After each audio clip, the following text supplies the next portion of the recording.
You're just going to fillet this sucker right off the bone? Hey, good evening, everybody. Welcome to Fish Out Northwest, waiting on Tommy Donlin. This is what you call a bait stop.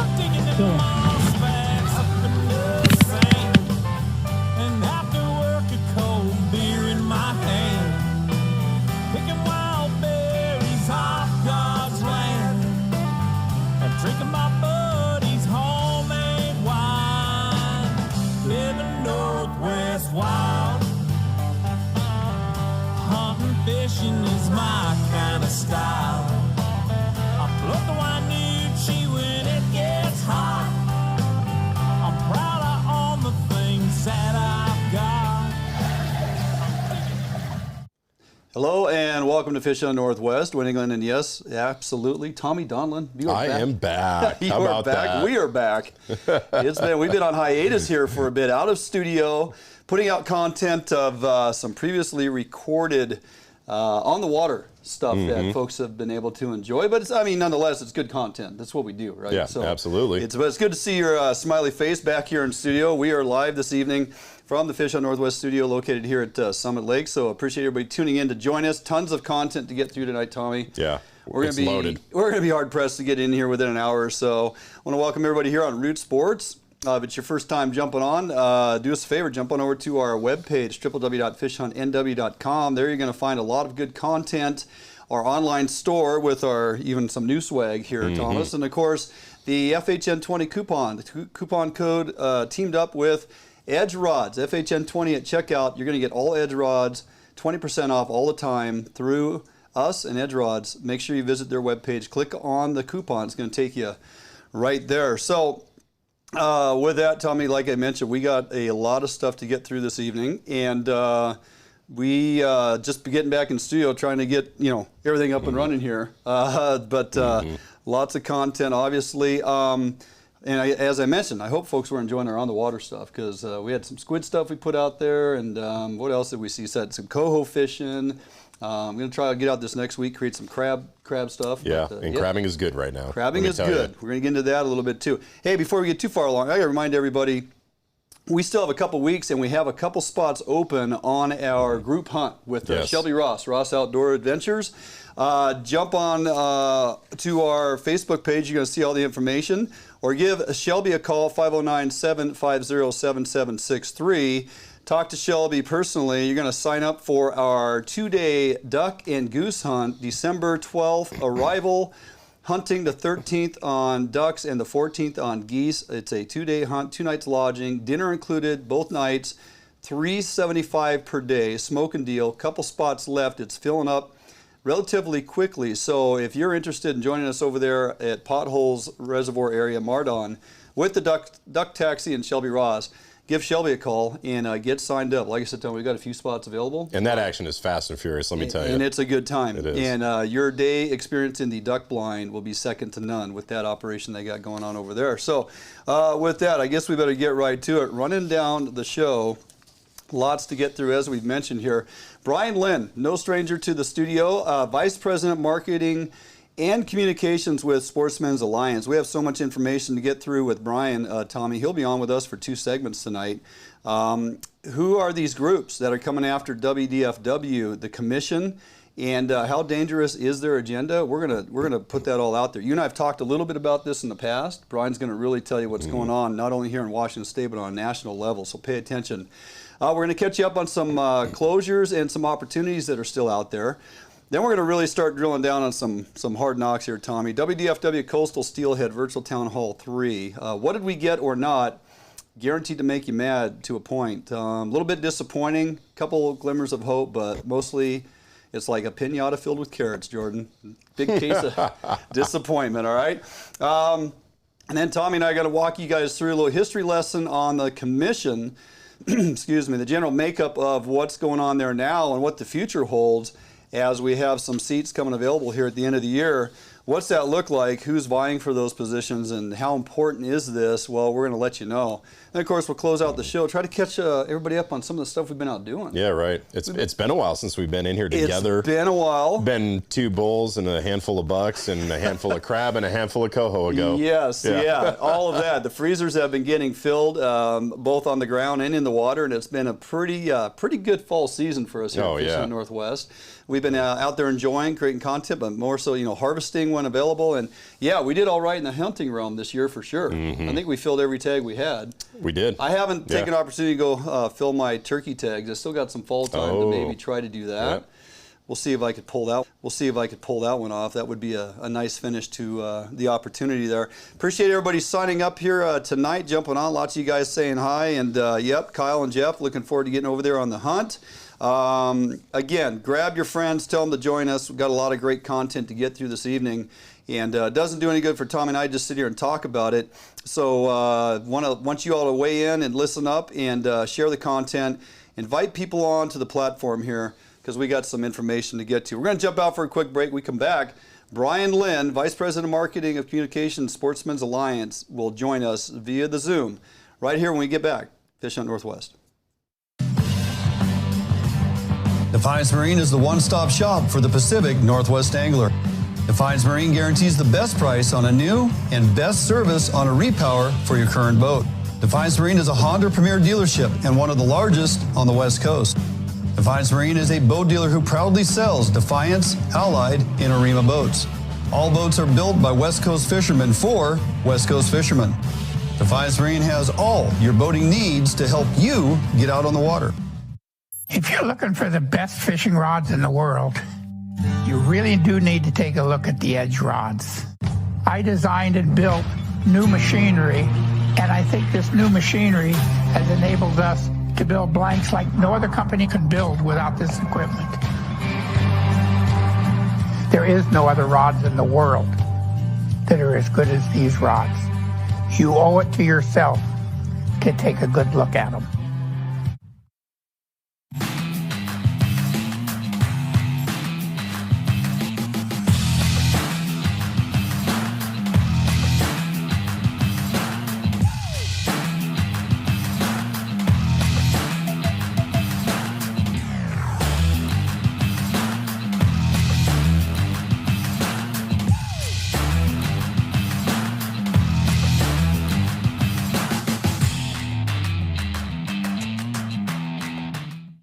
For more than 90 years, you've entrusted one brand to guide you towards living the lifestyle you've always dreamed of. Now you can entrust affiliated Better Homes and Gardens real estate professionals to interpret your needs and help you find the home in which to live your dream.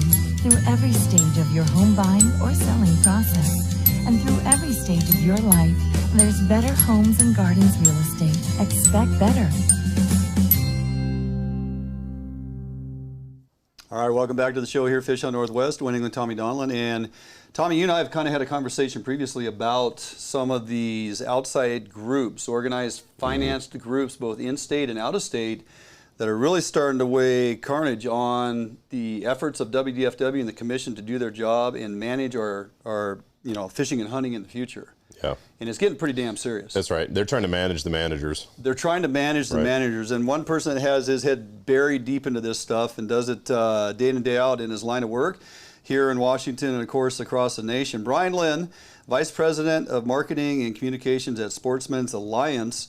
Welcome back to the show, buddy. It's been a bit, but I'm glad to have you back on. Yeah, thank you. Great to be on. Absolutely. So let's just jump right into a recent article that I read that got me motivated to give you a call again and get caught up. But the headline read, "In Washington State, hunters may no longer be necessary to manage wildlife." And it went on to say, recognize there's a group that has recently serviced here, Washington Wildlife First. This organization's mission is transforming the WDFW model from consumptive use to one that prioritizes preservation of the natural ecosystem. Tell everybody exactly what this means and how dangerous this is moving forward.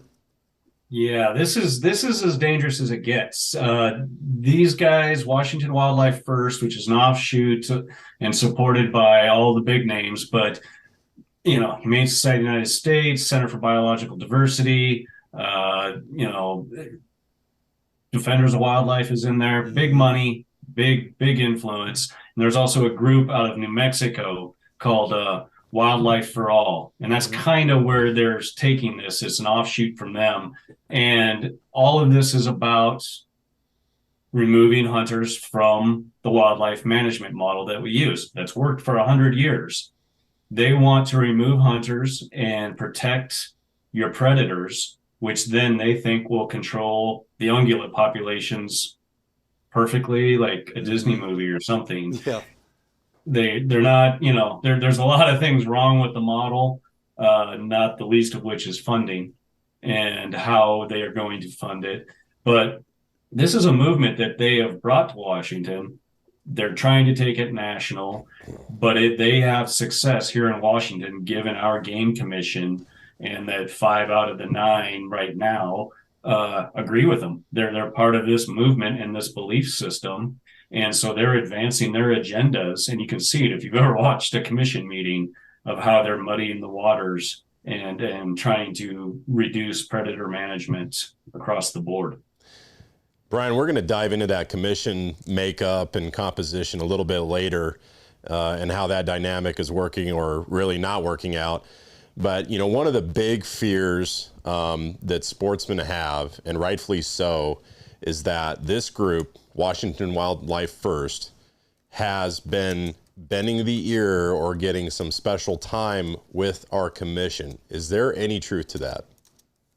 I don't know if they're getting special time or have their ear. The members of the commission believe in this. Mm-hmm. I mean, they point blank said there's some of us on this commission who never will agree with bear hunting and who think predators should be protected. Mm-hmm. They've said it openly on the record.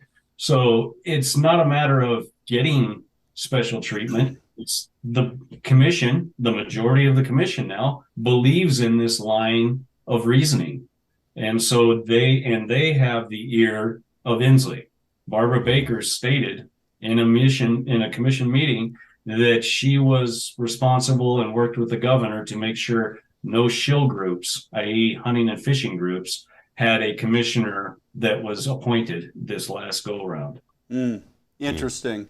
One of the excerpts from that article I read that had you quoted numerous times that kind of got the ball rolling here as we delve into this, and in this next segment too, as we go a little deeper on this gathering they had in Spokane here recently towards the 1st of November.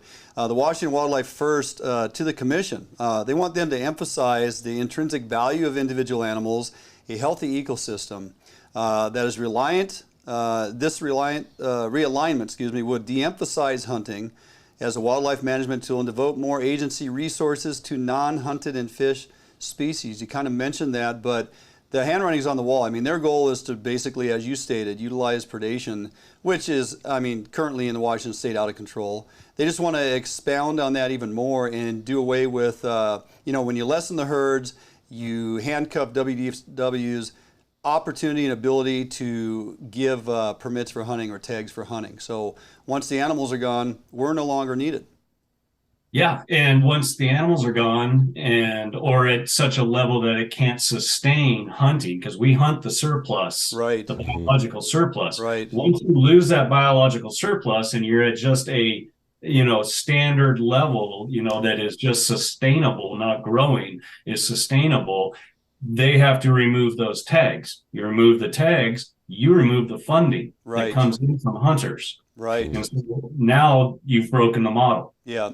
Yeah, it's an excellent point. It really comes down to if you're not selling and people aren't buying, thereby goes the funding and thereby goes hunting as we know it. All right, stand by, Brian. We're going to jump out for a couple-minute break. We have more to dig into, a little deeper here on this thing as we peel back the layers in that gathering I was speaking of just before the break here. So don't go anywhere. Stick around, couple-minute break. We'll be back with Brian Lynn right after this short break right here, Fish on Northwest.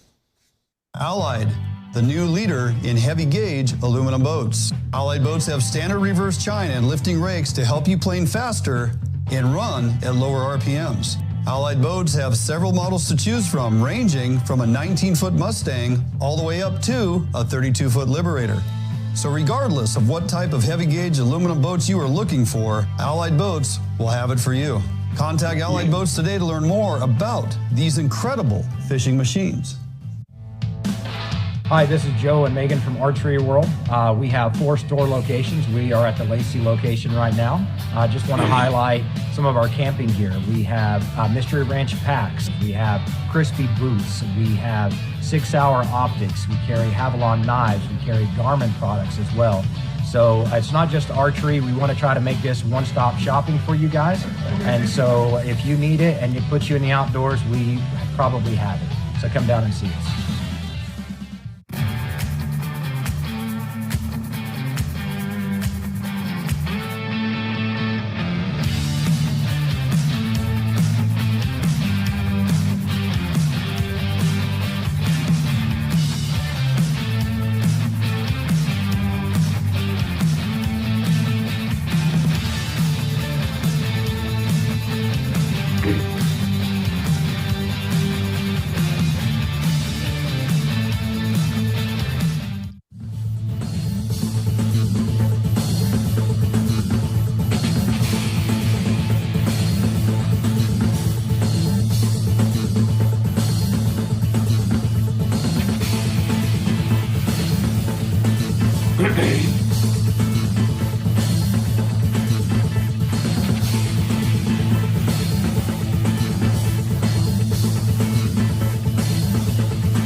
All right, welcome back to the show, Dwayne England, Tommy Donlin, and guest Brian Lynn, Vice President of Marketing and Communications at Sportsmen's Alliance. Brian, you had kind of mentioned in the first segment there, Wildlife for All out of New Mexico, a national group working with Washington Wildlife First. Recently, the Washington Wildlife First group attended a week-long annual conference hosted by the Wildlife Society. This gets complex and confusing. There's a whole lot of wildlife involved here. But there was a panel discussion titled Transforming State Wildlife Management to be More Ecological Focused, Democratic, and Compassionate. The panel was moderated by Kevin Bixby, the head of Wildlife for All. You attended this conference over there and actually, really got a glimpse of what's going on. How dangerous is this group and their agenda and where they're going? Like I said, very dangerous. Like, these guys are promoting something that when you sit and listen to it, if you're a non-hunter, it sounds logical. It sounds reasonable. That is scary. Yeah. It's not. And everything they brought up, they pointed what was wrong with our model. Oh, this is what's wrong. This is what's wrong. But then their answers, they didn't have a better answer. They think they did. And, we talked about funding, and somebody asked them this question. They talked at us for a good hour 15, and I gave about 10 minutes for questions. So like 3 questions got answered. And somebody asked them about the funding model, and they kind of went around and around, and their answer was basically increased funding from the general fund. Like, that's going to happen. Like, Doesn't like, work we that don't way. have enough issues in this state with homelessness, mental health, drug addiction, crime. Like, Republicans and Democrats in all 50 states are going to join hands and devote millions of dollars to the 3-toed pink salamander in some basin. Right. When there's homeless encampments. Right. So it's just not going to happen. I mean, we have to protect the funding we have now from getting raided by the general funds in states. Yeah. Like, they're just going to willingly give us this funding. Then their answer was Recovering America's Wildlife Act, which has issues with it, of diluting the Pittman-Robertson dollars. Mm-hmm. And that was basically their answer. And we didn't get to ask a lot of hard questions because we ran out of time. But everything they said was wrong with us now. They didn't have a better answer for it. And what they did was hypocrisy. They used very little science. The one gal, Harriet, who used to be the head of the endangered species here in Washington, which, the woodland caribou was extirpated under her watch in favor of wolves, and a biologist asked her about that. She tried to make it seem like it was scientific by talking about biodiversity loss, but she conflated global biodiversity loss with that of North America. And then she actually admitted that the only place that bird species haven't been dropping has been in the wetlands. because of the immense amount of funding it gets, which is derived from hunting and from the work of NGOs. Right. So it was literally like, 1984. You're sitting there double speak. 2 + 2 is 5. Yeah. And that's how this works. And it was ironic that this all happened on the very day that New Jersey Governor Phil Murphy rescinded his order banning bear hunting because it doesn't work. Right. Everywhere this has been applied, disease, destruction, debt, and death have followed. And he finally figured it out when he no longer has political aspirations. He's termed out. He finally figured out after throwing $10 million at non-lethal means, it doesn't work. It doesn't work. Yep. It's pretty obvious at this point that there's a lot of parallels between these organizations, Wildlife for All, and our commission, right? That they are pro-predator, anti-hunting. We've seen an all-out attack on our spring bear hunt, denying all of the facts and the data and the science that has been brought forth by WDFW biologists, and it's very concerning. And, it's clear they want to stop any kind of predator hunting, regardless of the impacts on elk and deer populations. And so, completely changing the way WDFW manages predators, completely changing the model, changing it in such a way that flies in the face of how most Western states manage game. And it forces the situation to be constructed in such a way where you no longer rely on hunters to help manage wildlife in the state of Washington. The question is, what can we as sportsmen and women do to address this? How do we get involved? How do we participate? Yeah, it's tough because this is part of a bigger problem right now. And that's being Washington and the politics here that aren't hunter friendly, starting with Jay Inslee. He gets to appoint this, and there's really not a lot we can do. Once they're confirmed by the Senate, but they can even, they've worked without being confirmed in the past for a year or more. So they don't even have to be confirmed, but Senate Democrats aren't going to stand up to Jay Inslee. And we've had discussions with some, and they're like, yeah, we're not doing anything right now to push his buttons. So there's not a lot to do unless we can flip that dynamic, in the Senate committees that affirm these guys, or until a new governor gets in there that is willing to be a part of this. And so it's that, again, being politically active and voting somebody in who, believes in the wildlife management and the model, and who is friendly to us. Yeah, you're absolutely right. We got to get in the ears of legislators. We got a session coming up here in 23 that's going to be very, tough to get through. So folks need to be in contact with their local representatives and their state legislators. And we got 2 more years with current seated governors. So who knows where that's going to land. But we're up against a break here, Brian. Never enough time, way too much content to cover. But I always appreciate you taking the time out of your busy schedule to join us here on the show. Appreciate it, Dwayne. All right, buddy. Have a great evening. We'll talk to you soon. Thanks, Brian. Yeah, see you guys. All right. Ryan Lynn, wealth of knowledge, and one that we appreciate all the efforts that he's putting in there at Sportsmen's Alliance across the nation and here in Washington. So with that, going to jump out for a quick break. Don't go anywhere. Got more content, obviously, spooled up here for you this evening. Quick break. We'll be back right here, Fish on Northwest. Contract Security Service provides day-to-day peace of mind as they protect people and property. Here at Phoenix, we provide service for multiple state and federal contracts with services ranging from uniform, patrol, alarm monitoring, canine detection, executive protection, as well as investigative work. Recruiting highly qualified officers is the first step in building a strong team. If you are prior military or law enforcement, go to www.phoenixprotectivecorps.com and apply today. New days, new beginnings, new friends, new loves, new dreams, new goals, new scenery, new job. No matter what the next chapter holds, Better Homes and Gardens Real Estate will be there to help you find the new that's right for your lifestyle at any stage of your life. Better Homes and Gardens Real Estate. Expect better. Sportco, an outdoor emporium, is the largest local outfitter in the Northwest since 1975, providing thousands of people affordable outdoor gear. This summer, make your next outdoor adventure more affordable by shopping at our warehouse-style pricing. We are a local Scotty dealer, offering sales, service, and repair. Located in Fife and Seattle, come visit us today. The outdoors await you. Yep, for sure. Oh yeah, big fish. Yeah, buddy. Nice fish. Oh, beauty. Gorgeous fish. Bobby's on the board. We got a good one. Oh, yeah. Oh, geez, come on. Nice fish. Nice fish.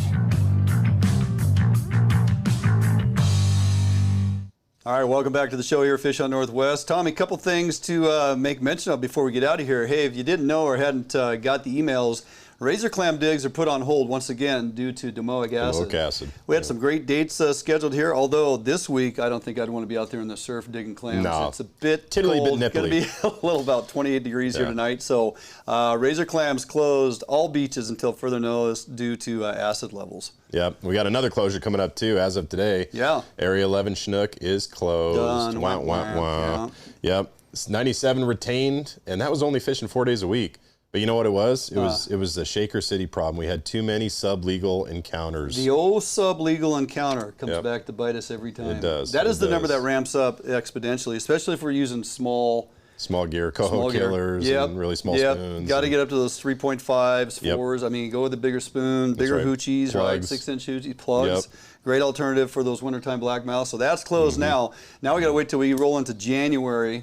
Get on the other side of the year, and we'll have some opportunity up there in Area 10. And, of course, more towards spring, we look forward to that CQ opportunity. Yes. Hopefully we get a two-fish limit again. I forgot to look at what that is. Hopefully it goes through the projected season. Yes, it doesn't shut down early. But, you know, there is opportunity as far as winter crab, man, and it's good. You got out. Oh, man, I've been getting out there with Junior. Yeah. He's been loving it, I think. Nice-sized crab, too. Oh, beautiful. Purple We've got shell. a handful over 8 inches. Oh, yeah. I mean, just awesome. Crabbing, very few soft crab. Yes, crabbing is open in all areas 1 through 12. Parts of 12, look in your regulations. Area 13 still not open. Who knows if it'll ever come back open. But 1 through 12, some areas are, well, specifically to gear. You know, look at your regs to know which area in the allowable or types of gear you can use. You can't use traps in all areas right now. Some of them are rings. Some of this, you know, even the Westport crab fishery off the docks and whatnot is doing fairly well. This winter crab, man, I like it more than summer crab just because it's better quality crab. It is. Much better quality They're crab. full, hard shell. They're big. Great eating. You're starting to get some of the washout too out of some of our rivers with the dying carcasses, and then those crabs that congregate towards the mouth of these rivers that are flowing out in the Puget Sound, and they're feeding all those carcasses. So, alrighty, buddy, that's going to do it for us here. First half of the show on Root Sports. Appreciate everybody tuning in this evening and joining us. Lots more content to get through. We have some great discussions ahead here relative to the steelhead closures and what we get, and of course a breakdown of our commission. So a lot more of that to come here, second half of the show. Don't go anywhere. We'll be back right after this break right here, Fish on Northwest.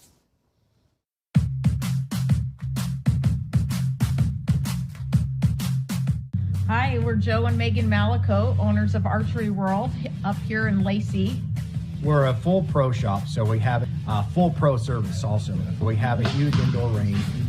We carry 11 bow lines, all the major bow lines, and then there's subsidiary companies too. Like if we carry Bowtech, we carry Diamond. If we carry Matthews, we carry Mission. When you come in, we're going to ask you, you know, what kind of price point you're looking for. You know, what's your hope, what's your goals, what's your bow, and with that information in mind, we'll point you in the direction of, you know, that price point bows, and then maybe give you the option to test fire, maybe a higher level bow, just so you can compare. But it really is all about getting what it is that's going to work for you. We don't upsell anyone. They shoot it, they like it, they don't like it, they don't get it. We don't We don't operate like that. And so if you need it and it puts you in the outdoors, we probably have it. So come down and see us.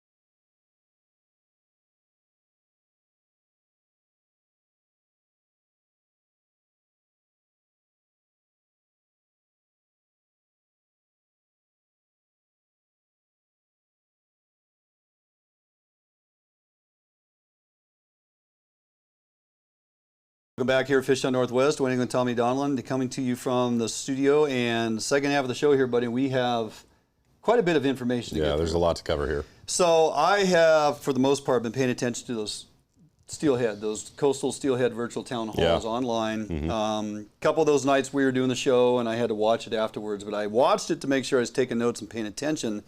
And as we, rolled into the second meeting, some of the information James Losey provided, which I thanked him for because it was really good stuff, breaking out the tributaries specifically. And then as we rolled into the third meeting, again, pinata filled with carrots, man. Big case of disappointment, right? Virtual Town Hall 2, some of the numbers that they had put out was the mortality impacts, a 10% exploitation rate. The key number is 198. Like, we're going to manage this fishery and protect these wild steelhead in the Chehalis Basin. And really, the upper Chehalis watershed and some of the smaller tributaries up above in the upper watershed are where we're concerned about the wild steelhead numbers. And so we feel comfortable at an impact of 198 fish overall, and that's for the overall basin, right? So 198 fish, that was the key number. Yep, it was. And we're going to dig into that a little bit more here in a couple minutes, but it just resulted in some really disappointing seasons. And so, starting off with the Willapa system, December 1st to March 31st, those are the dates. And you've got obviously some differences there for certain tributaries, so you got to look carefully. But selective gear rules, no bait, no scent, seen that one before. And then they played the no fishing from a floating device card again for the Willapa system. And it wasn't the only system that had that card played. Chehalis River as well, even shorter season. Again, disappointing because we wanted to get those coho in late December. Right. But December 1st to December 16th. Also selective gear rules. And again, no fishing from a floating device. Hump tulips, same program. December 1st to December 16th, no fishing from a floating device. And again, selective gear rules. And so, you see this and you go, well, wait a second, if we've got this impact of 198, why can't we achieve that impact and then just stop fishing, right? That's the big question. Yeah, that was the question of the day, I think. And, that Chehalis component also includes the Satsup. And as you mentioned, some of these rivers, we had agreed to fisheries for coho, hatchery coho, which these rivers do have a late run of hatchery coho. Been fishing on them for years. Hump tulips and Satsup especially. We had agreements to fish those until the 31st. One fish from your boat or floating device. Right. That's off the table. Can't do that anymore. Those rivers are only open through the 16th, and that's so premature in opportunity on really the hatchery steelhead. We're fishing for coho, especially in the Satsup. You might bump one on the Chehalis, but let's face it, we're fishing for coho, and that's what we get is 2 more weeks as of today. Furthermore, in that information that came out, the Quileute system, the upper Quinault, December 1st through March 31st. Now, we don't have an agreed to fishery with the co-managers on that or the Queets and Clearwater. The department, as far as recreational, is keeping that closed. The Quinault system, the tribes, they want to actually net 56 days. Okay, and the state doesn't feel like there's enough fish to conduct that aggressive of a fishery. The Queets Clearwater, they want to net 36 days. Again, they're not feeling there's enough fish or enough wild fish to intervene there. So those remain closed to recreational angling until they can come to an agreement as far as how to conduct the fishery. The Quileute system, which includes Solduck, Kalawa, Bogoshiel, and that one little bit of a reprieve, I guess. You can fish from your boats from certain markers on those rivers. You can those fisheries will be conducted from December 1st through March 31st. Selective gear rules again, no scent, no bait. You know, single point barbless, single hook. But you get to fish out of your boat in some of those stretches where previously, like last year, you could not. The Sole Duck is not conducive to bank fishing, especially if you have moderate water events. There's just no shoreline there to fish. Right. You know, and the saddest thing is that you've got folks that were born and raised in the Pacific Northwest that have taken part in these fisheries their entire life, and maybe getting to the twilight of their life, where they just want to go a couple more times, and the boat enables them to do that. Greg Haw had a really good comment here. No fishing from a boat violates the Americans with Disabilities Act. Yeah, so and that was pointed out last year. It was challenged, and I don't know where that landed, but Greg, you're absolutely right. That one has been brought up before, and it's a valid point. And to your point, Mister, you are precluding a certain percentage of the population, both whether it's in their senior years or persons with disabilities or what have you, right? So there is that. The Hoh River, again, December 1st through the 31st of March, selective gear rules, no fishing from a floating device. Now that river is a little more conducive to finding gravel bars and fishing, but again, if you're a guide and your clients for the day are or do not have the ability to get in and out of the boat, and you can't even, and they can't cast. Now you can't even run plugs now. You can't even sit in your drift boat and run plugs. You know, we didn't even get that. So it really changes the ability and opportunity to be mobile and get some folks out there doing what it is they've probably been doing the majority of their life here as a resident of Washington State. It's really pretty sad. I want to break this down even further because the points of frustration that are there for those North Coastal rivers, to me, pale in comparison to the frustration here in the South Coast. It really does. I'm not just saying that because it's in my backyard, but I'm saying it because we have conclusive numbers of hatchery steelhead to go after, and we're not even given the opportunity to do so. And the answers that were provided, I get it all, be it, you know, somewhat political and educational and in the direction the department has to go with that.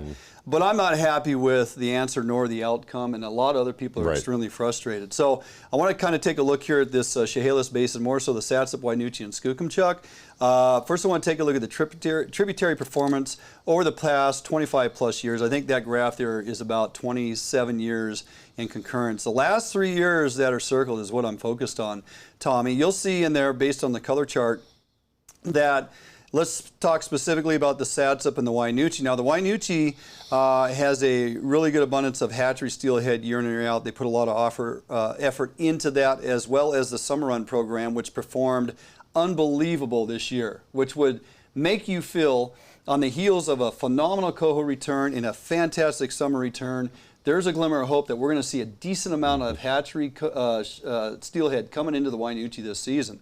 The wild fish component of that's been holding status quo, dropped a little bit last year. The Satsip, however, has been status quo for the last 3 years, solid. And it has a pretty good number of impact that it could afford if we were to go and fish that river going after the hatchery fish. Okay, we're talking about that 10% impact. What does that look like? The next slide is going to show you what that 10% factor looks like. All right. So when we talk about the Wynoochee, your number is 39. What does that indicate? That's 10% of the overall impact. Yeah, those are your impacts. Yeah. We could literally go fish the Wynoochee for hatchery steelhead and encounter, hook and land, handle and release 390 wild fish before we hit that number 39 of the 10% mortality, which is exaggerated substantially, before we would have an impact on that fishery that would cause concern. Look at the Satsip. I just talked about the Satsip having a pretty robust, continuing last 3 years, pretty stable wild fish return.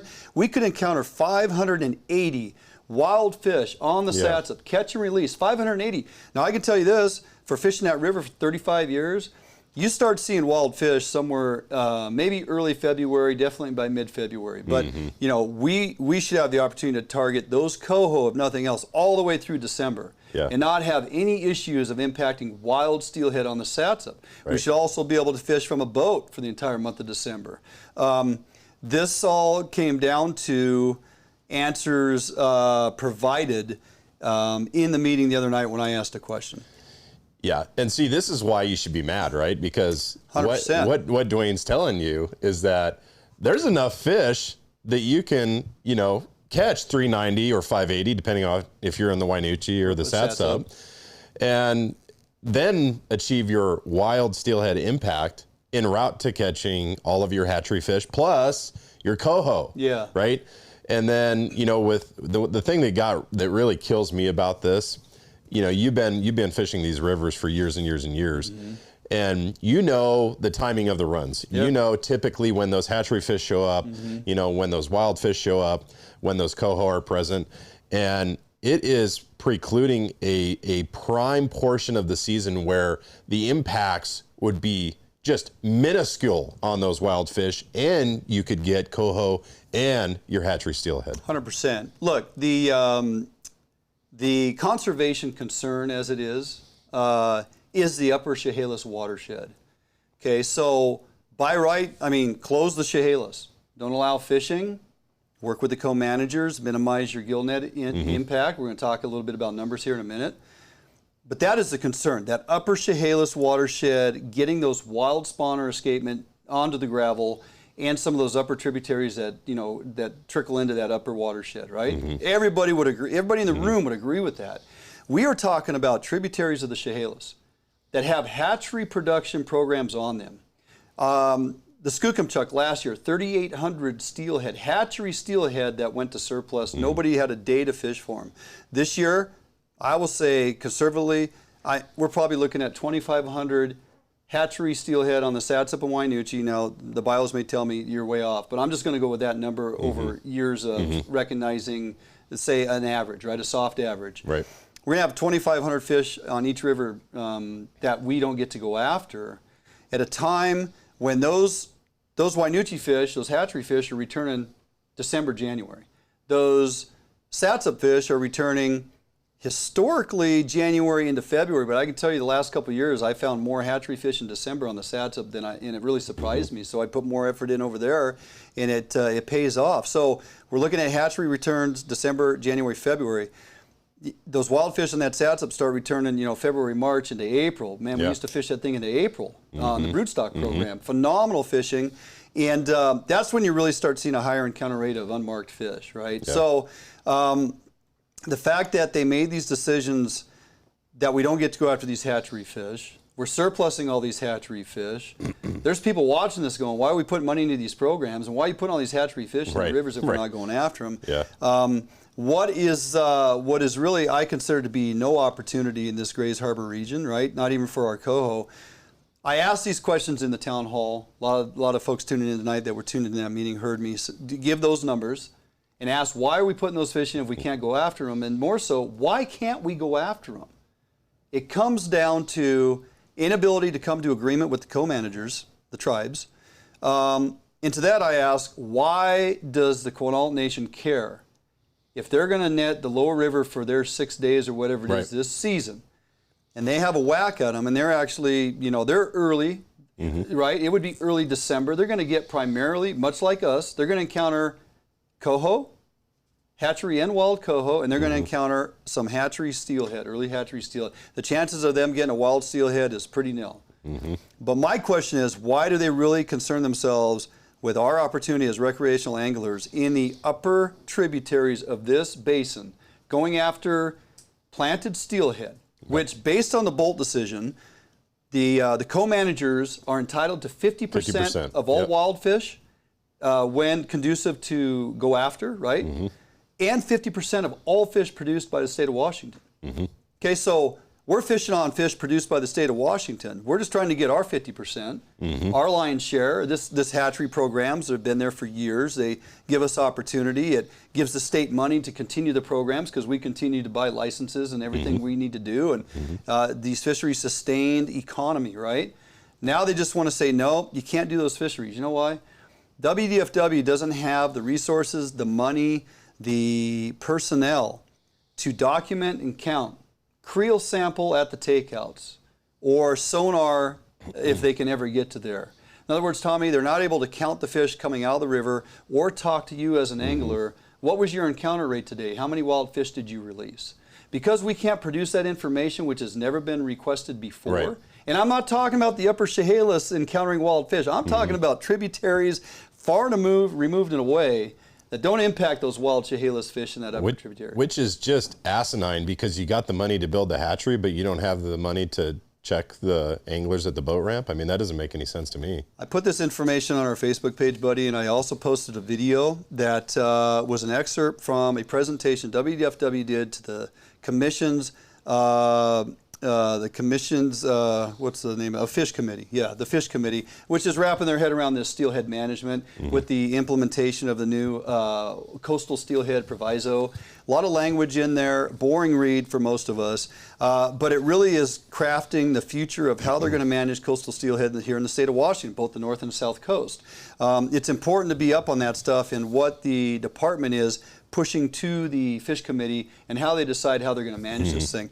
The reason for the video, and I want everybody to go to our Facebook page if you haven't, give us a like and follow, but more importantly, watch that video. It's about 4 minutes.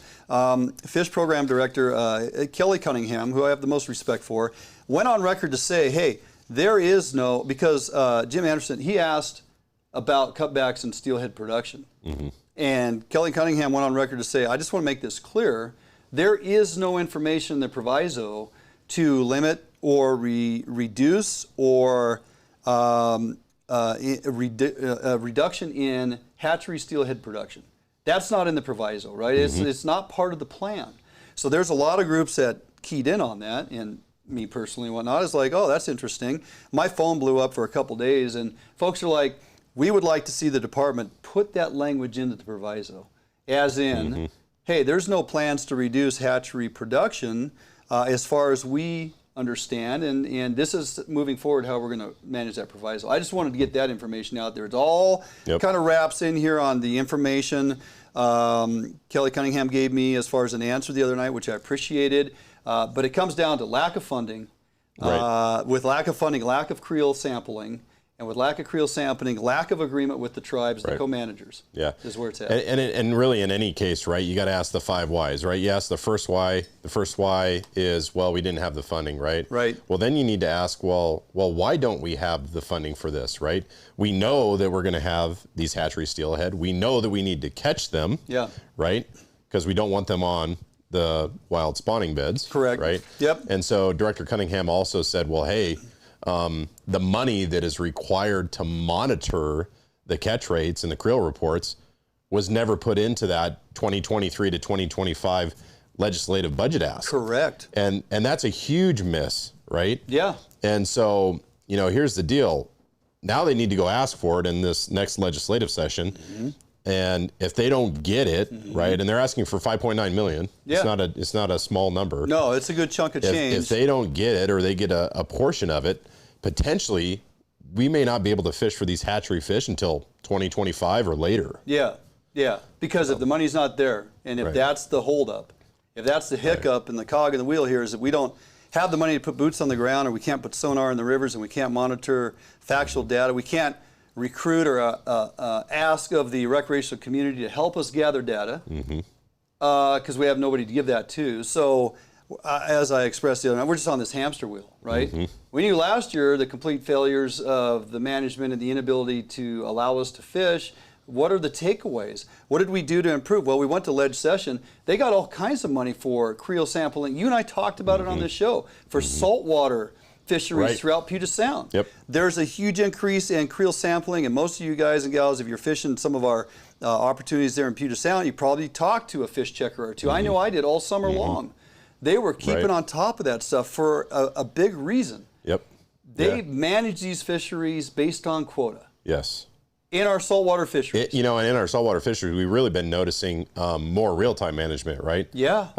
Being shut down, being reopened, really evaluating the data, which I give, WDFW credit for. Yep. But, we've got a quota-based system in the saltwater, right? We do. We track how many wild encounters did you have, right? Exactly. How many sublegal encounters did you have? We just right? talked about Area 11 in the blackmail. Exactly. Right? How many hatchery fish have been retained, right? Right. And then that all gets calculated, thrown into the formula, and it determines when that season, how long it can go. Mm-hmm. Well, now it looks like we're going to take that system, that operating method, and now we're going to apply it to the freshwater fisheries, right? We're going to monitor these fisheries in the same manner, in the same way, in order to allow us to fish, right, throughout the season. Yeah. In other words, we're taking this ongoing real-time data model monitoring, and we're going to plug this into our terminal tributary fisheries, and we're going to gather intel. It's going to give you day-by-day, week-by-week updates on how the run's performing, over or under, and what's our encounter rate on our wild fish. We might as well replace that with sublegal. I mean, it's that's the rub, right? So we're now going to take this ideology and we're going to plug it into these tributaries and these terminal fisheries.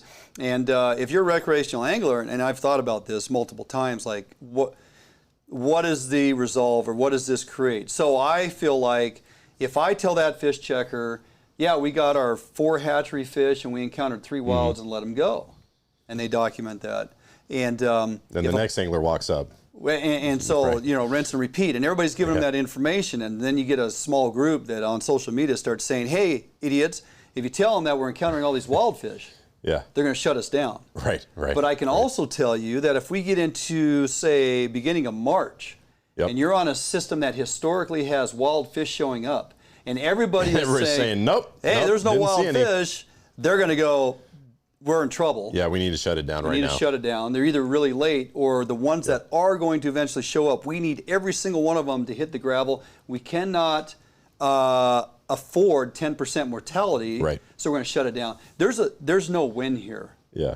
You give them correct data, it's going to work against us. You give them false data, it's going to work against us. If it's an even playing field, it's like, we can get those fisheries to go to a said calendar date that was recognized, much like the salt.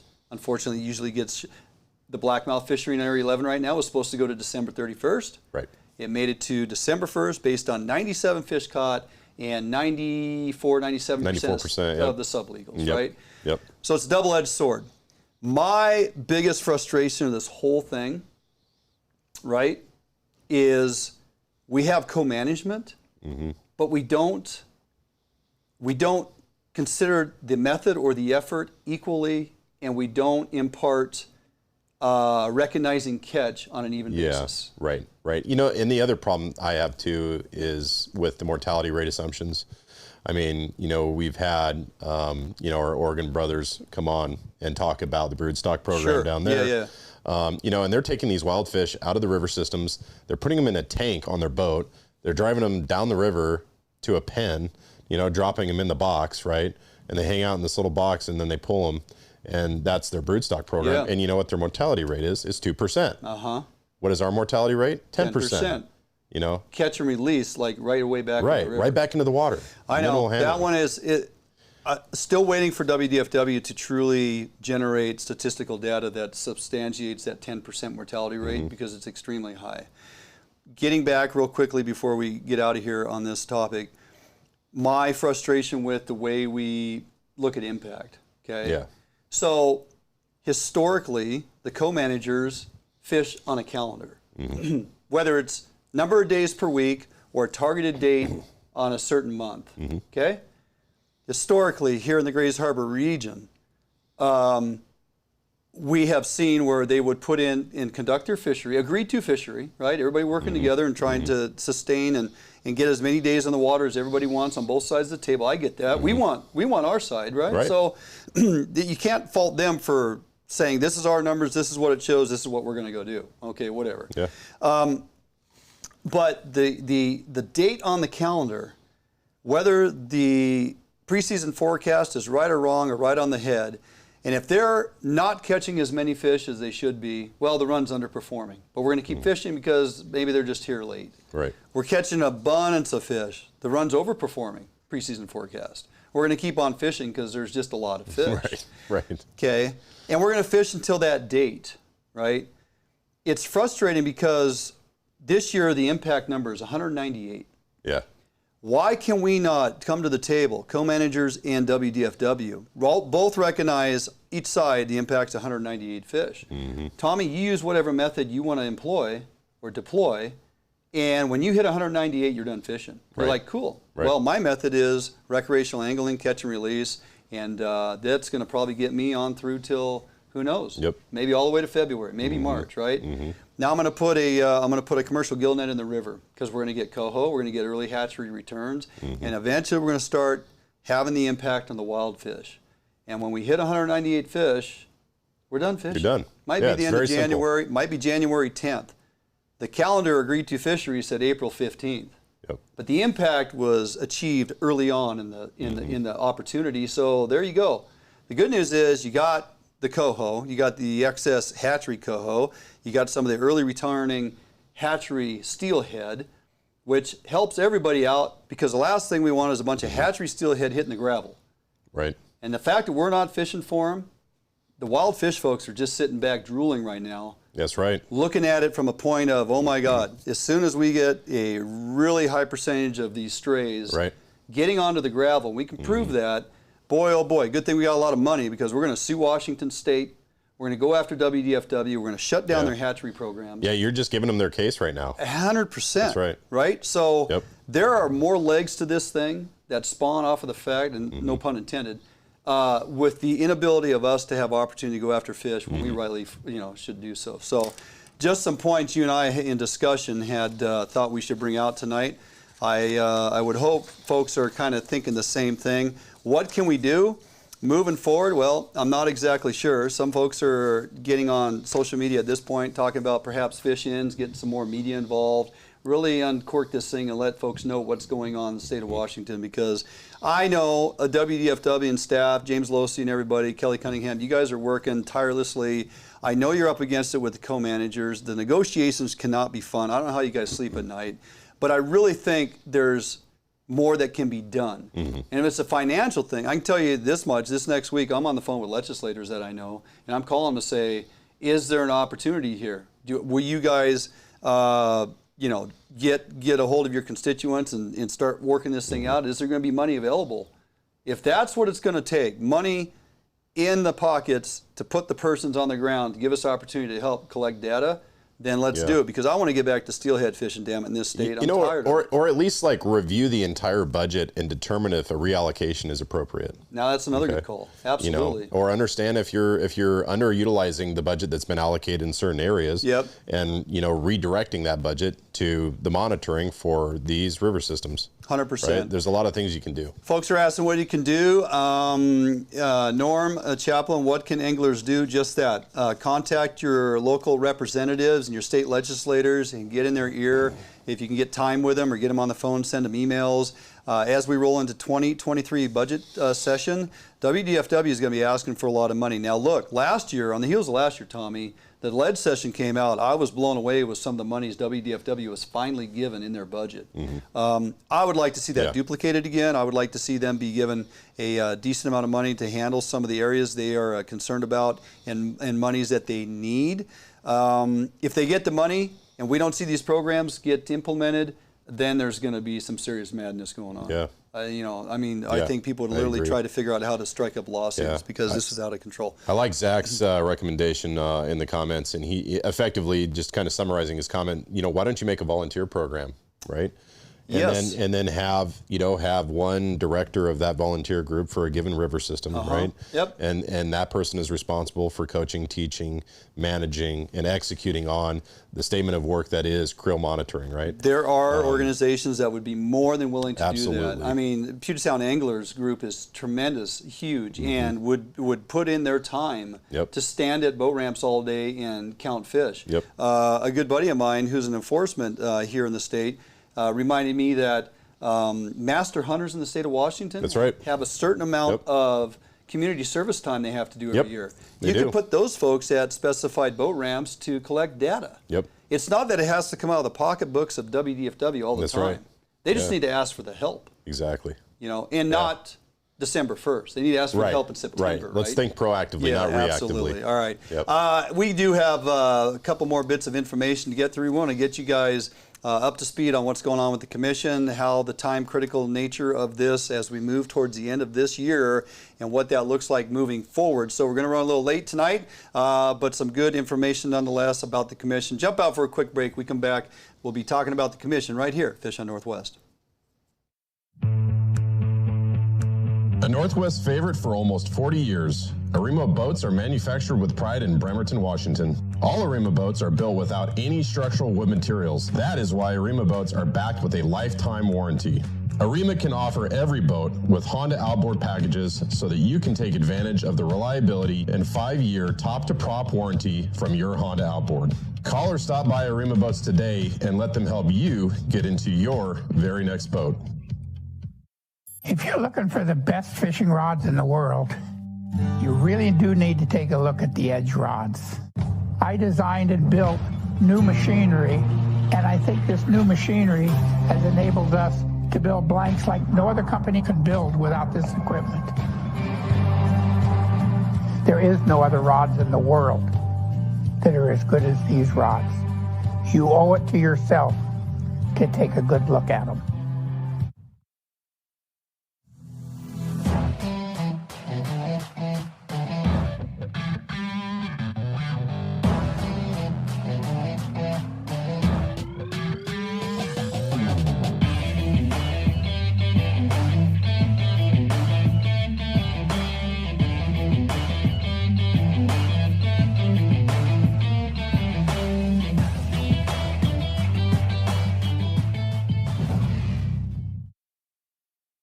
All right, welcome back here in studio to Winning Line Tommy Donlin. I hope you enjoyed that last little bit of it wasn't too much of a rant.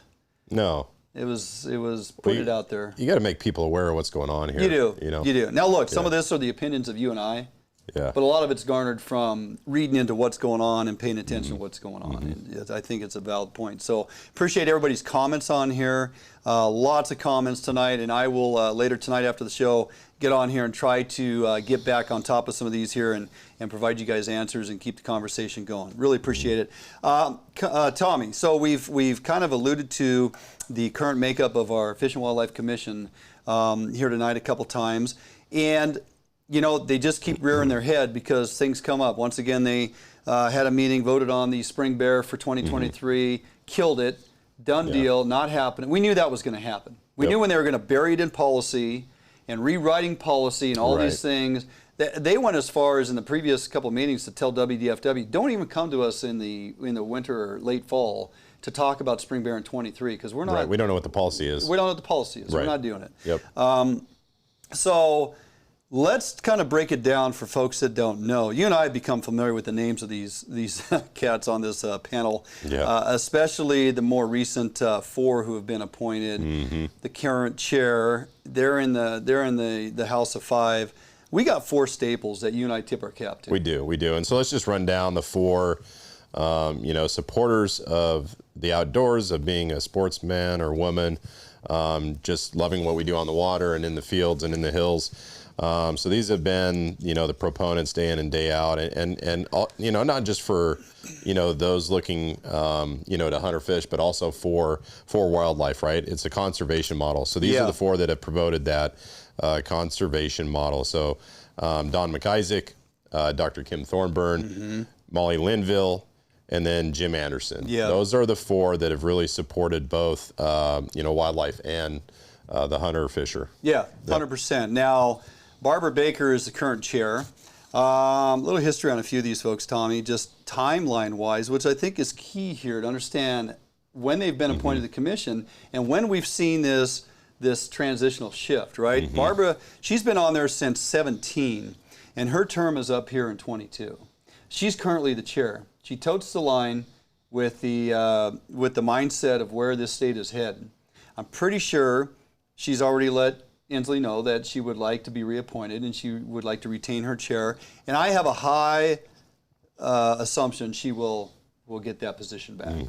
Lorna Smith was appointed in 21. John Lemkel was appointed in 22. Tim Reagan was appointed in 22, January of.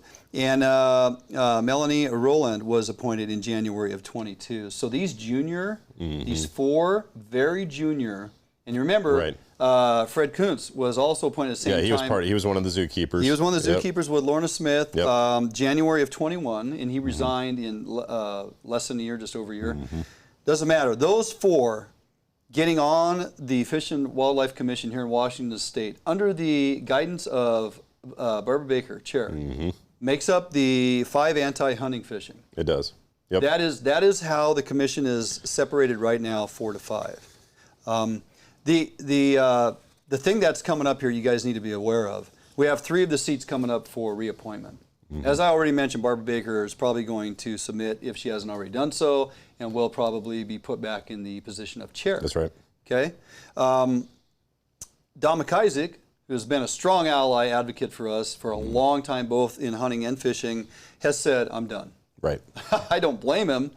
I hate to see him go because I have a lot of confidence. I mean, he took his commission to task in one of the meetings I was watching. It was impressive, right? He basically called them all out, the 5 antis. He was not having it, okay? So hats off to him. But he's already submitted his letter to Inslee that he is not interested in a reappointment. Now, Dr. Kim Thornburn has indicated she would like to be reappointed. Now, tip my cap to her as well. She's gone on record as of late, multiple articles, been quoted in multiple articles. She's not aligning herself with some of the antics coming out of this commission. She's not in favor or supports some of the ideologies and the direction they want to take this thing. Especially, she is definitely not one to be influenced by these outside agencies, right? She's not having it. I received word that she would like to retain her seat. Now, if you're upstairs looking down, thinking, how am I going to align my minions in my commission? Right. And Dr. Kim Thornburn doesn't exactly fit my model. Right. He's going to go, you're out. Yeah. Yeah, I'm not reappointing you. If she gets back in, it's because it's already weighted to the one side. Too heavily, yeah, right. Right. Who are some of these other folks? And we pretty much know that, you know, Barbara Baker, right, she's going to be re-upped. Yeah. And so you don't really have the 3 positions. You've got really 2. 2. That's right? a good point. And there's been 49 people that have put their name forward in the hat to be considered for these positions, really these 2 positions. I don't think I've ever heard of so many people putting in or vying for a position on the Fish and Wildlife Commission. Right. Yeah. Right. I think they're being directed. Right. I'm guessing a good majority of them have That's been a valid point. directed from Baker, Inslee. That's my guess. And some of these other groups. That's right. Some of these outside groups having influence on these people to say, we want you to put your name in. Yep. Because we know we can talk to you. We have your ear. Think about that. And we do know a couple of the names, though, that are on this list. You know one, Ron Warren. So Andy Wagemont put that article out, by the way. Thank you. He had listed 48, but truly 49. Ron Warren is, there's an indication that he is putting his name in for a seat on the commission. He currently has been employed by WDFW forever. I used to work with Ron when I was on the advisory committee down here in Grays Harbor, Region 6 director. He is now, I think he still currently holds director of fish policy with WDFW. And you know, the nice thing about Ron is he has years of knowledge in sitting at the table with the co-managers, in negotiating with the tribes and working on our agreed to fisheries, and just having that relationship, which I think is huge, right? Especially up at the commission level. I think Ron seated on the commission is a win for recreational hunting and fishing, hands down. Yeah, I think so too. I mean, you know, another friend of ours, Brian Blake, who we've had in the studio on the show, you know, talking a number of times, not only about hunting and fishing, but also gun legislation as well, right? Yeah. You know, because he's pro 2A, which, you know, obviously we are here, but, you know, that's something that I think Inslee's going to have a hard time choking down, probably Barbara Baker as well. But if you remember, Brian was former chair of State of House of Representatives, Natural Resources and Ag Committee. So, you know, he's not new to this scheme, this dynamic at all, but he would be really good on the commission to help provide the balance, right? Yeah, huge ally for us, absolutely. And last time he ran, last year, we had him here in studio, talked about some of the things he would like to see come from the commission. And his vision is fantastic. It is. And we rib him because, historically, obviously, Democrat as he sat on as a representative. And you asked him, why are you a Democrat? You're 2A and just everything you stand for. And, it's a great conversation. Love having him here for dinner. Would love to see him land on the commission, but he's made it perfectly clear that he doesn't tote that line, so chances are pretty slim, unfortunately. Right. And Brian had said it earlier in the show, Brian Lynn, until we get a change in the governor's seat, somebody that can, even if they don't hunt and fish, or even if they're, another Democrat lands in there, at least if they're not absolutely opposed to it. Right. And they don't stack the deck with the commission, and they don't do these things that really hinder the ability of Washington State to be all that it can be. Yeah. That's the type of governor we need. It's that, and it's just understanding facts and data, right? Like put your political beliefs aside, don't cater to emotions, and just look at the facts and data, and it will lead you to the right answer. Absolutely, every time. So. There's a few other folks that have put their names in. Don McBride, he's a member of Coastal Conservation Association, CCA. He heads up the King of the Reach annual derby over there on the east side. He's obviously pro hatchery, pro fishing, pro opportunity. So those are the kinds of folks you want to see get in there, right? Yeah. There's a lot of others on the list as well. But what was interesting is the spokesman reviews. The governor's office, what did Inslee say? He said, we're looking for candidates who understand fish and wildlife issues, including the increasing responsibilities facing the agency. I find this like almost hilarious to read this, right? Because it's something that you think, oh yeah, you listen to it, oh that sounds good, right? Yeah, that's what we want to do, right? And then you think about Fred Kuntz and Lorna Smith, right, and their background, and their lack of knowledge around wildlife, and their background in zoo management and their background in predators, right? And then you watch some of the interactions that they've had in their own commission meetings, and the one that comes to mind is the Blues Mountain elk, right? 100%. Talking about the objective being, over 6,000, and then literally asking the question, the stupid question, well, why, we understand that the objective is somewhere in the neighborhood of 3,600 currently, or not the objective, but the actual, population. Yeah. And then they collared those, 104 calves, and 77% of them were killed by predators, right? And the stupid question was, well, why does the objective have to be so high? Like, well, why don't you just let the predators kill the elk? What's wrong with that? And why don't we lower the ceiling? That's, and pretty soon you're not going to have a Blues Mountain elk population, right? And so to hear, to see Inslee say something like this, like, oh yeah, somebody that understands fish and wildlife issues, when in fact the recent appointees to the commission don't have a clue in that wide, diverse range of fish and wildlife issues, it just, it's just a false statement, right? Well, it goes on further than that. The governor is seeking applicants that are open-minded. Right. That's a quote. Yeah. From the governor's office, seeking applicants who are open-minded, willing to seek compromise. I saw no compromise in the bear debacle for 2 years now. Yep. So much of a slap in the face to just disregard science. You want to talk about compromise? We're bringing you solid science. Director Suswin went on record to say, my staff is on point here. Their information and science is sound, and you're dismissing it. Compromise is a word not in their vocabulary, right? Have an even temperament and demeanor, and will demonstrate respect and professionalism to other commissioners and the public. That's some of the quotes coming out of this. And to me, to dismiss the data that WDFW is bringing forward, the scientists and the biologists within WDFW is bringing forward, especially around the spring bear hunt, or just bears in general, and just to dismiss it, right, and say, oh no, don't even bring it to me, right? We've got to consider the policy, right? That's disrespect, and that's a lack of professionalism. It's just the opposite. So. And you know what it means when they say we got to consider the policy, or we don't understand the policy, or we need to rewrite the policy? Right. That's just fluff for saying we're not paying attention to the science, because we got a whole lot of people out here on this heavy metropolitan area corridor here that we're catering to, because they're in our ear and they carry a lot of weight. Well, no, they don't, because they don't hunt or fish. Right. Right? Persons who don't buy a hunting and fishing license shouldn't have the ability to bend anybody's ear. I've made it a point before. I don't go over there and tell the greenskeeper how to keep the green for the golfers. I mean, it's not my world, right? I have nothing to say about that. So it's obvious it's one-sided. Yeah. The fear here is, look, we can get a Ron Warren, we can get a Brian Blake appointed, and Barbara Baker would retain her spot, and we're still 6-3. Yeah. We're still 6-3. Absolutely. And you know, so that is going to hurt. It's going to sting for a bit. We're not going to get a change until we get a change at the governor's office. A couple years ago, we had a gentleman in this very studio who campaigned all around the state, thought he had a decent shot at doing it, was going to realign the way this state was running the fishing and hunting, was going to hold the commission accountable. That individual would have appointed far different people to our current commission. And for all those that were weighing in on our show saying, why are you talking politics?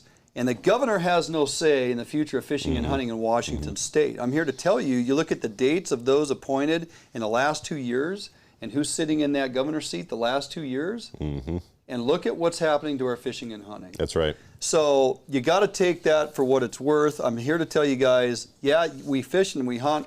We like to get away from politics and enjoy the outdoors, but there ain't no outdoors to enjoy if you don't get a little bit involved in politics. I'm sorry to say. So, okay, we are going to jump out for a quick break. Tommy, we come back. We are going to close out this show. Don't go anywhere. A couple minutes. We'll be back right here at Fish on Northwest. All Defiance boats are built without any structural wood materials. That is why all boats are backed with a lifetime warranty. All Defiance boats come standard with large fish boxes that are fully insulated so that you can ice your fish properly all day. All Defiance boats are foam flotation filled and unsinkable for the ultimate in safety while fishing offshore. Before you buy any boat, stop by or call Defiance Boats today to ensure you are getting the very best class boat your money can buy.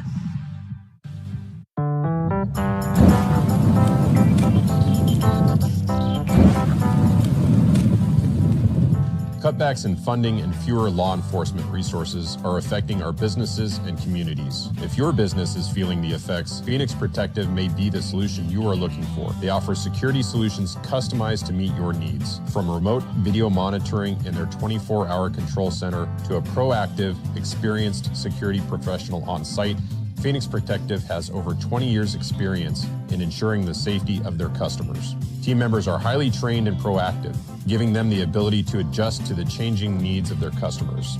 Customers choose to work with Phoenix Protective because they provide the next level in security support to industries such as schools, hospitals, transit, and utilities.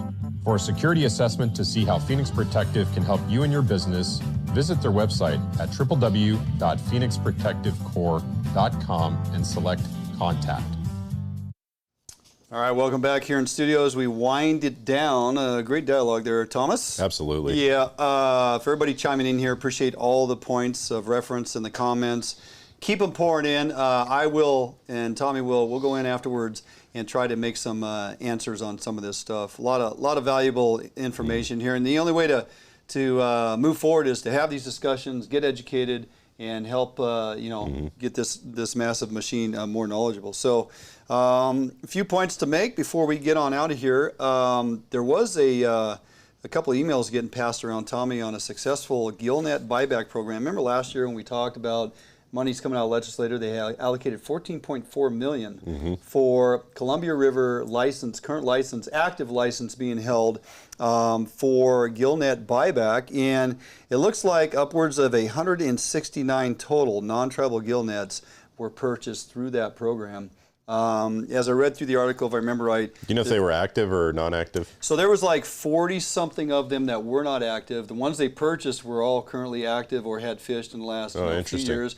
There's two standouts, and I can't remember if those were active or non-active, but there's two that were not purchased back. But as far as an it's like an 85% or something, 90% buyback of those. Now, a lot of these commercial guys and gals, they hold licenses in Columbia, Willapa, Grace, Sure, whatever, right? sure. So multiple licenses, and this is predominantly was focused on the main stem of the Columbia River. To buy back Gillnets out of Washington State, and they're very successful in doing so with a lot of monies landing in the hands of those commercial folks. Yeah. Which you look at the last several years and the minimal opportunity they've had, the number of years spent trying to realign the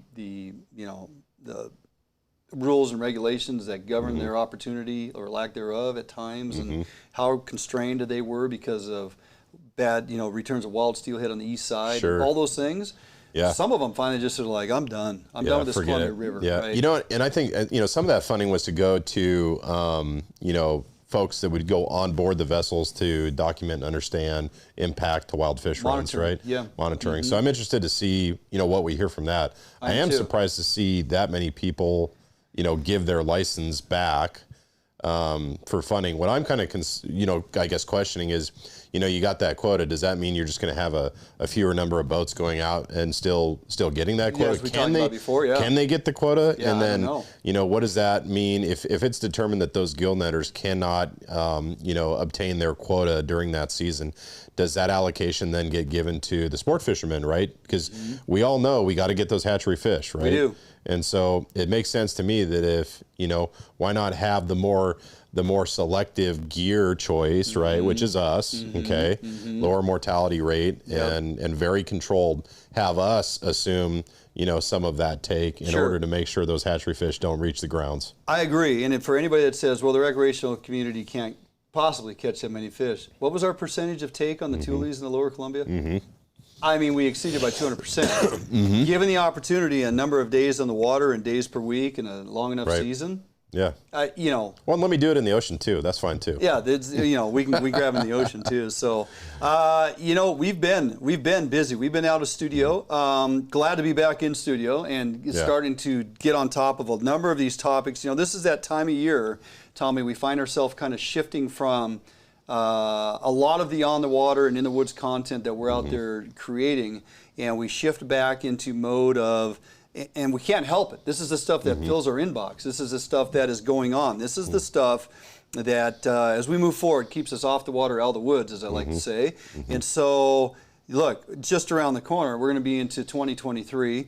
We're going to have North of Falcon process coming up sooner than later. And we're going to continue to stay on top of this stuff. We're going to have ledge session here in February. Budgets are going to be talked about. And this is the information that we will continue to talk about and discuss moving forward, because let's face it, we have limited opportunity on some of our waters, and it's got me thinking, well, weather windows, hooking up the boat, heading to the east side, doing some of those fisheries looking forward to that. So fond of, right? Yep. And bringing that content. We do have some steelhead opportunities in the future, albeit we got to drive 3 hours versus 20 minutes. It is what it is. It is not all doom and gloom. We have our hunting trip coming up here in a couple of weeks with Ross Outdoor Adventures. If you haven't jumped on and checked that out, make sure you do. We got a couple spots left. Going to get over there and hunt on the east side with Shelby for a couple days. December 12th, 13th, and 14th, the Day of Ducks, Day of Geese. Going to be fantastic. So we've got squid in the sound. We've got crab in the sound. We do have squid in the sound. Yeah. I was down at the Moanings Pier the other day, and they were railing them early in the morning, though. Yep. Okay, squid, crab, steelhead, east side fisheries when the snow and the passes are clear. Winter blackmouth is just around the corner. Yeah. And waterfowl. So no shortage. No shortage. Appreciate everybody signing on tonight. Had a great time. Lots of content to get through, as we do each and every week. We got a couple more shows, and then we're going to wrap it up for the holiday season. Okay, so I expect to see you here next week. Yep. We're gonna unpack a whole bunch of more content and information that comes out during the week. Stay tuned, because WDFW just keeps it flowing. It makes it pretty easy. All right, everybody, appreciate it. Had a great time. We will see you next Thursday right here at 6 p.m.